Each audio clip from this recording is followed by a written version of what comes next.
The locked basement door. When I was 16, my parents rented a tiny old house on the edge of town. The place was cheap because the owner said the basement had water damage, so nobody used it. The basement door was locked with a thick chain, and my dad warned me not to mess with it. Every night around 2 a.m., though, I heard slow footsteps under my room. Not rats, actual footsteps.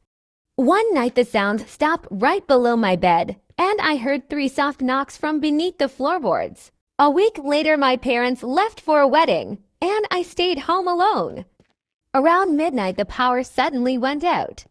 While searching for candles, I heard the basement chain rattling hard. I grabbed my phone flashlight and walked closer. The chain wasn't moving anymore, but the door was slightly open. I swear it had been locked earlier. I called my dad, but he didn't answer. Then I heard a man whisper, "Can you help me?" from downstairs. I thought someone had broken in, so I slowly stepped into the basement. The basement smelled rotten, like wet wood and mold. My flashlight landed on an old mattress, empty food cans, and a tiny battery lantern. Someone had been living there. Then I noticed fresh footprints leading behind a furnace. I moved closer and found a narrow hidden room cut into the wall.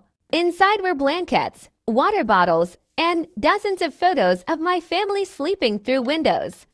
My stomach dropped. Suddenly, I heard footsteps behind me. I turned around expecting a stranger, but nobody was there. Then the basement door upstairs slammed shut. I ran toward the stairs, but the chain had somehow wrapped around the handles again from the outside. I started panicking and screaming for help.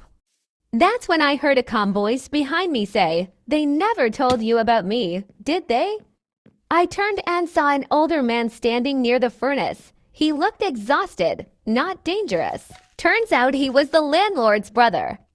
Years ago, the house belonged to both of them, but after a fight over money, he secretly stayed in the basement because he had nowhere else to go. My parents actually knew. They were paying less rent in exchange for pretending he didn't exist. I didn't sleep in that house again.